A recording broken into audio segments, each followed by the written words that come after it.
நாம் என்ன வேணாலும் பாவம் செய்திருக்கலாம். ஆனால் அந்த பாவத்திற்காக உண்மையாக மன்னிப்பு கேட்டோம் அப்படின்னு சொன்னால் அதற்கு பிராயச்சித்தம் தரக்கூடியது ஒரு சத்குருவால் தான் முடியும். அப்படியே நாம் மனம் திருந்தி வாழ வேண்டும் அப்படிங்கிற அந்த எண்ணம் இருக்கல்லவா, அது ரொம்பவும் ஒரு உச்சிதமான எண்ணம். எல்லாருக்குமே அது வந்து விடாது. அதுபோலவே தான் சிதம்பர சுவாமிகள், இந்த உலகமே தூற்றக்கூடிய ஒரு பெண், அவளுக்கு உடம்பு முழுக்கவும் குஷ்டரோகம் இருந்தது. எப்படி அதை சரி செய்து அந்த பெண்ணை எப்படி அவளோட கஷ்டத்தை எல்லாம் சரி செய்து அவளுக்கு ஞான மார்க்கத்தை போதித்தார் அப்படிங்கிறது தான் இந்த பெரிய அற்புதம். சிதம்பர சுவாமிகள் முழுகுந்தா அப்படிங்கிற ஒரு இடத்திற்கு போகிறார். அங்கு சென்று இந்த பஞ்சமெல்லாம் வருதோ அந்த பஞ்சத்திலிருந்து மக்களை எல்லாம் காப்பாற்று கொண்டே வருகிறார். அந்த ஊரில் ஒரு பெண்மணி வந்து கொண்டிருந்தாள்.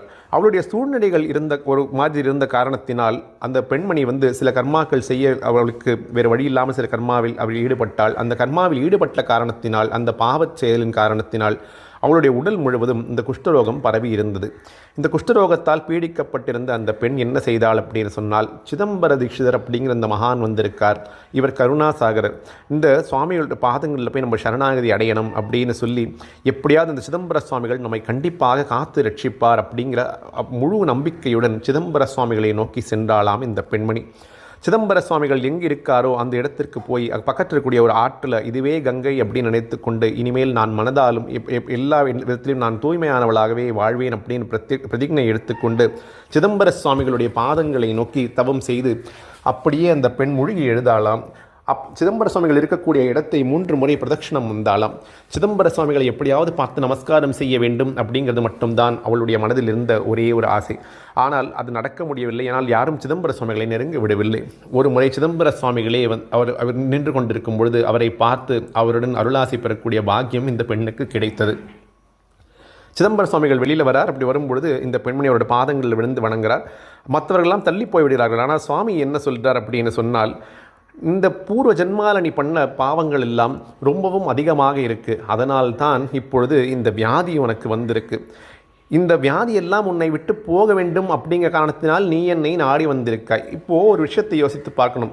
இந்த பாண்டிய மன்னன் இருக்கார் அல்லவா, அந்த செய்யனே திரு ஆலவாய் மேயவே ஐயனே அப்படின்னு ஞானசம்பந்தர் எழுதமான பையவே சென்று பாண்டியருக்காகவே அப்படிங்கிற பதிகம் எழுதியிருப்பார். எதற்காக பாண்டிய மன்னருக்கு பையவே சென்று பாண்டியருக்காகவே?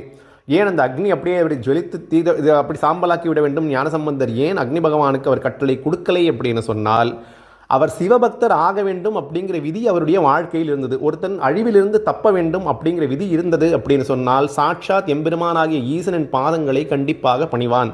இதற்காக தான் திருமூலர் திருமந்திரத்திலும் புலிப்பாணி சித்தரும் ஆசான் அகத்தீசரும் எவ்வளவோ முறை சிவசிவ என்கிற தீவினையாளர் அப்படிங்கிற திருமந்திரமும் இருக்குது. சிவபெருமானை நோக்கி நாம் சென்றோம் அப்படின்னு சொன்னால் நம் கர்மவினை அழிவது கண்கூடாக விஷயம்.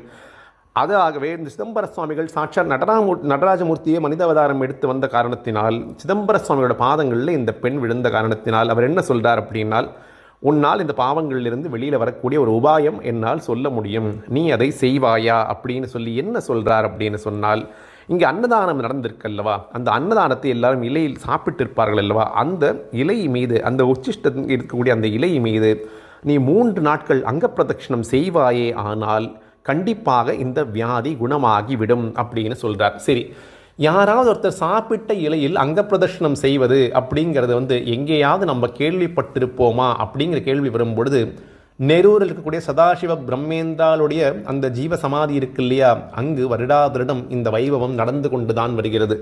எவ்வளவோ பேர் அங்கு எல்லாரும் சாப்பிட்ட பிறகு அந்த இலைகள் மீது அங்க பிரதட்சணம் செய்து அவர்களுடைய பிணிகளை போக்கிக் கொள்வது இன்னைக்கும் கண்கூடாக நடக்கக்கூடிய ஒரு அதிசயம். தஞ்சாவூரில் இருக்கக்கூடிய புன்னைநல்லூர் முத்துமாரியம்மனை பிரதிஷ்டை செய்தவர் யார் அப்படின்னு பார்த்தோம்னா, நெரூரில் இருக்கக்கூடிய சதாசிவ பிரம்மேந்திராள் அப்படிங்கிற மகான். அவர் அந்த தட்சிணாமூர்த்தி ஸ்லோகத்தையும் உபதேசிச்சிருக்கார்.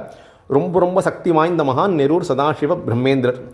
நெரூர் சதாசிவ பிரம்மேந்திரர் இங்கே சென்னை பக்கத்தில் இருக்கக்கூடிய அந்த நெய்வேலி அப்படிங்கிற ஒரு கிராமத்தில் இருக்கக்கூடிய ஒரு சிவாலயத்தை அவரும் கருவூராரும் அந்த சிவலிங்கத்தை இன்னைக்கும் சூஷ்மத்தில் வழிபடுகிறார்கள். அப்படின்னா நெரூர் சதாசிவ பிரம்மேந்திரர் அப்படிங்கிற மகான் ரொம்பவும் சக்தி வாய்ந்த மகான்.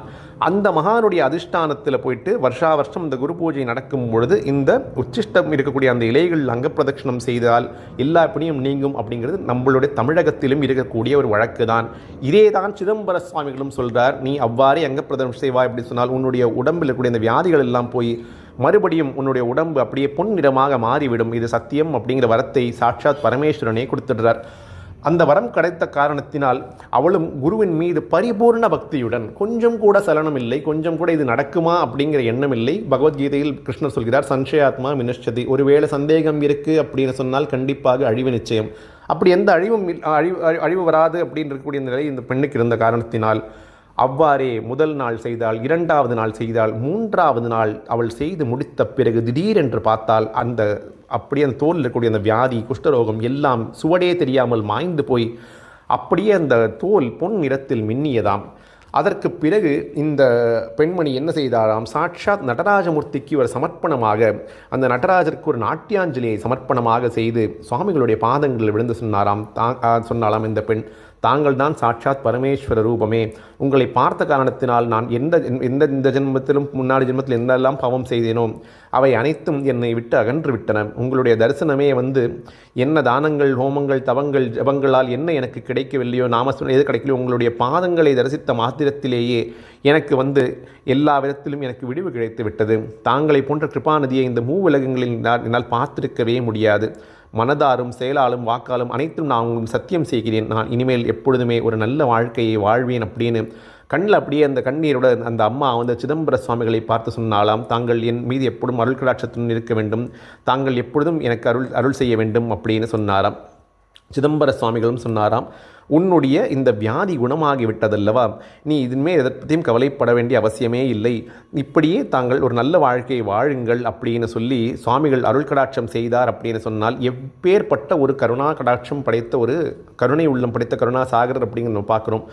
பாவம் செய்தவர் அப்படின்னு சொல்லிட்டு அந்த காரணத்தினால் அவர் யாரையும் ஒதுக்கி தள்ளவே இல்லை.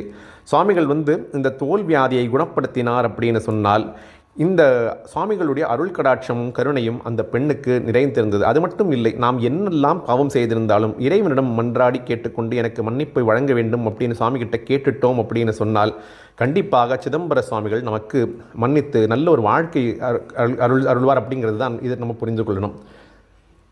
இன்னொரு அற்புதம் பார்த்தோம் அப்படின்னு சொன்னால், ஒரு ஹரிதாசர் இருந்தார். அந்த ஹரிதாசர் என்ன சொல்லுவார்னா, என்ன ஆனாலும் நான் எங்கு வேண்டுமானாலும் என்ன வேண்டாலும் நான் செய்கிறேன், எனக்கு அதை பற்றி கவலை இல்லை, நான் பிரவச்சனம் செய்யணுமா செய்கிறேன். ஒரு ஹரிதாசரை பிரவச்சனம் செய்ய அழைக்குமாறு சிதம்பர சுவாமிகள் கூப்பிடுறார். ஆனால் இந்த பக்தர்கள்லாம் போய் ஹரிதாசர்கிட்ட கேட்கும்பொழுது ஹரிதாசர் சொல்கிறார், எனக்கு 100 ரூபாய் கண்டிப்பாக கிடைக்கணும், 100 ரூபாய் இல்லை அப்படின்னு சொன்னால் நான் கண்டிப்பாக வரமாட்டேன், பிரவச்சனம் செய்ய மாட்டேன், போய் உங்கள் சிதம்பர தீட்சிதரிடம் போய் சொல்லிவிடுங்கள் அப்படின்னு சொல்கிறார்கள். அந்த பக்தர்கள்லாம் அவர்களால் முடிஞ்ச அந்த என்னெல்லாம் முடியுமோ அதெல்லாம் வைத்துக்கொண்டு எப்படியோ இந்த தீட்சிதருக்காக அந்த ஹரிதாசரை எப்படியாவது தர்பாருக்கு அழைத்து கொண்டு வரலாம் அப்படின்னு சொல்லி அவர்களால் முயற்சி செய்து ஒரு வழியாக இந்த ஹரிதாசர் சிதம்பர சுவாமிகளோட அந்த தர்பாருக்கு வந்துடுறார். அவர் கேட்ட அந்த 100 ரூபாயும் அவருக்கு முன்னாடியே கொடுக்கப்படுறது. இவர் பேச ஆரம்பிப்பதற்கு முன்னால் சிதம்பர மகாசுவாமி என்ன பண்ணார் அப்படின்னு சொன்னால், திம்மா அப்படின்னு அவருடைய எளிமையாக இருக்கக்கூடிய ஒரு சிஷ்யரை கூப்பிட்டார்.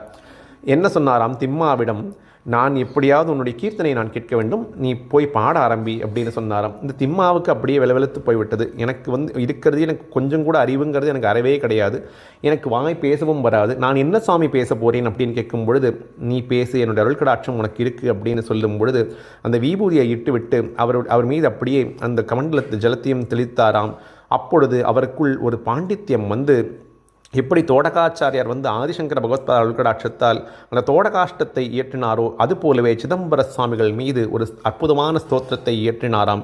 இதை பார்த்த அந்த ஹரிதாசர் விலவிலத்து போனாராம். இப்பொழுதுதான் அவருக்கு மகானுடைய ஆற்றல் புரிந்து அவரும் சிதம்பர சுவாமிகளுடன் மன்னிப்பு கேட்டார் அப்படின்னு சொன்னால், ஸ்ரீ சிதம்பர மகா தீட்சிதருடைய அற்புதங்கள் எப்பேற்பட்ட மேன்மையானவை அப்படிங்கிறத நம்ம பார்த்து கொண்டிருக்கோம். ஆசான் அகத்தீஸ்வரர் அருள்கடாட்சத்தால் சிதம்பர சுவாமிகளோட அற்புதங்களை நாம் மறுபடியும் தியானிப்போம் அப்படின்னு சொல்லி இப்பொழுது பேசப்பட்ட வார்த்தைகள் அனைத்தையும் ஆசான் அகத்தீசன் பாதங்கள் சமர்ப்பணமாக வைத்து இந்த உரையை நிறைவு செய்கிறோம். ஓம் நமோ வெங்கடேசாய.